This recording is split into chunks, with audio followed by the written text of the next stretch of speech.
So today, Georgia played again, and last time, I will admit, I made a bit of a hash of their names.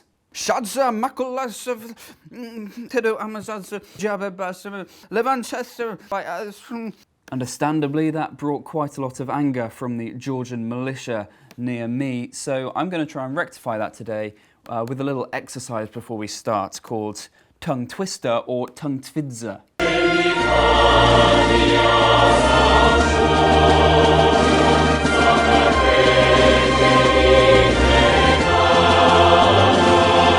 Yeah, so I'm going to go through 6 names and guess whether they're a tongue twister or a tongue tvidza. Tongue tvidza, of course, in Georgian means real name, probably. First one, Konstantin Mikautadze, tongue twister. Timtori Ritutamadze, tongue tvidza. No. Karkokokardze, tongue tvidza. No. Zurab Dzeneladze, tongue twister. And Vasil Lobzanidze, tongue twister. Oh, come on. And finally, Graham Samuel?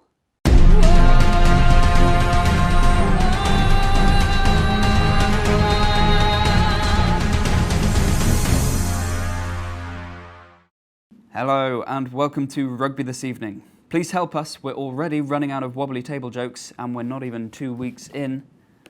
Today, 2 games from Pool D for Ding. Georgia against Uruguay first up. Uruguay very well rested in the 45 minutes since they beat Fiji.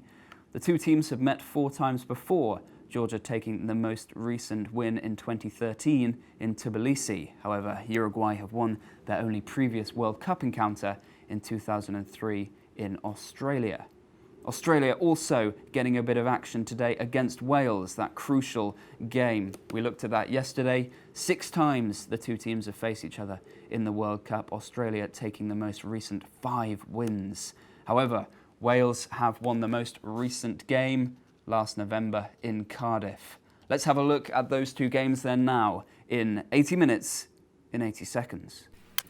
80 minutes in 80 seconds! Yes, this is 80 minutes in 80 seconds. Both games coming from the same pool today then. Georgia against Uruguay, Australia against Wales. That's moderately exciting because it will change the look of the pool quite significantly. Let's have a quick look at Pool D for Dumbo now. Wales and Australia on top with bonus point wins. Fiji played 2, lost 2, not in action today.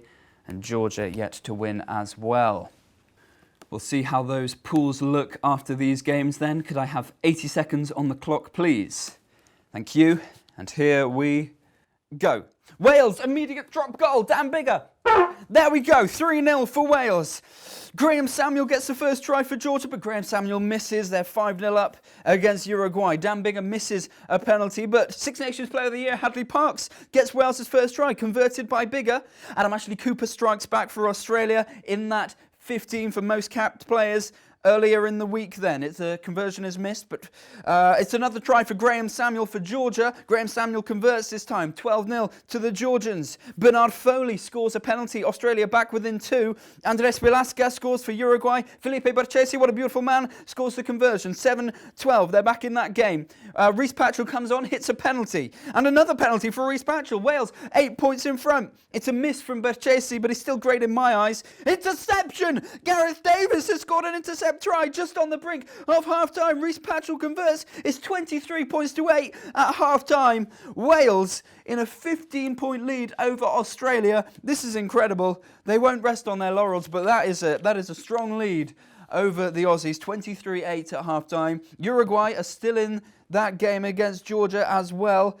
That missed penalty costing them perhaps, but 7-12 is still very much a contest. In the second half then, we're straight back in it, but Graham Samuel scored for Georgia. It's converted by Graham Samuel. They've stretched that lead out to about 12. Patchell scored a drop goal. He's come on and he's done the same as Bigger at the start of the second half. But then Australia strike back with Haley Petty and it's converted by Tamua. Australia back within 11 points there. And Graham Samuel scored another. Really, Georgia are starting to stretch their lead out now. That's 4 tries already, converted by Graham Samuel. And another try for Graham Samuel. This is a bit bad now. Uruguay clearly exhausted after that earlier win against Fiji and converted by Graham Samuel. Let's look at the Australia game now. They've got another try. Hooper, the captain, and Tamua converts. Tamua really making an impact. And a penalty from Tamua. It's a 1-point game. Wales leading 26-25. Welshmen everywhere. They're seeing the comeback happening. They're crying tears into their beards. But Patchell's got a penalty. Wales get back into a 4-point lead. It's 29-25. In the Uruguay game, it's Facundo Gatas has been red carded. That's just a cherry on the really rubbish cake. It's a rubbish cherry. It's a rubbish cake for Uruguay. And that's full time. Wales have held on to win it. Whilst I was talking about cherries, Wales won a game of rugby against Australia in a World Cup. It has been a 32-year wait, but Wales have done it. Man of the match, Gareth Davis. How pivotal was that interception just on the brink of halftime? Incredible performance from Wales. 29-25. Across the way, slightly earlier, Uruguay lost 7-33. What did we expect? They must have been exhausted after that win against Fiji barely a couple of days ago. So this has been 80 minutes in 80 seconds. 80 minutes in 80 seconds. Very exciting day in Pool D then. Let's go straight on and look at their table.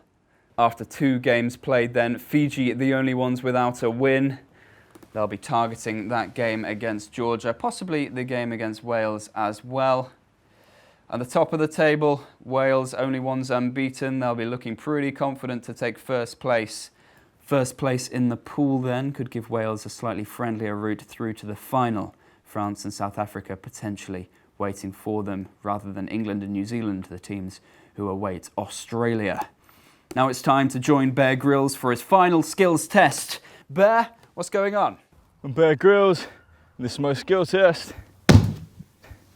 Skill number 5, trying to kick that into the post. No, missed that. It was misjudged. That was my bad. Sorry, guys. Bear, you know what? That's not bad at all. That's a good effort. I'm going to give you 6 seconds of ball shaking for that one. And in regard to your performance throughout the skills test, I'm going to give you a further 7 seconds of ball shaking. So that means that Bear Grylls, after 5 skills tests, you've got 31 seconds of ball shaking out of a possible minute. So, who's on next week? Ed Helms from that one scene of Brooklyn Nine-Nine. What? Bear?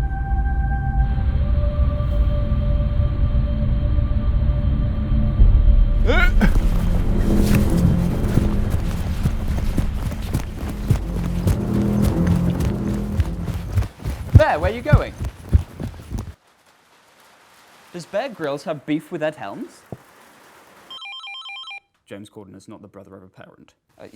On to the next feature then. This went very well last week, I think you'll agree. It's the phone-in with our inspiration, James Corden. Let's get his number up on screen and give him a call then. Of course, his agent explained everything. There was a bit of a mix-up with his show. And that's why he didn't pick up. That's why. Okay.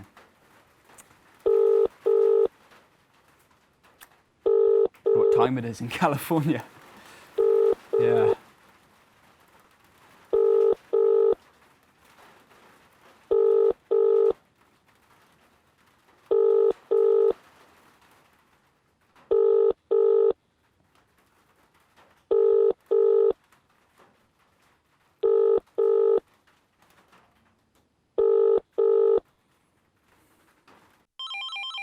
James Corden is not the brother of a parent. How many times do I have to do that? It's humiliating. It's embarrassing. Predictions now. Head got 2 out of 2, predicting Georgia and Wales to win. Hearts just 1 out of 2, but that won't stop it following Felipe Barchesi wherever he goes. Join us tomorrow for Scotland against Samoa. Heads going with the Scots there, despite their earlier big loss to the Irish. But the heart, I'm afraid to say, for my Scottish chums, is going with the Pacific Islanders. Join us then with a little I'm not saying that. With a little more James Corden, you dickhead. Bye.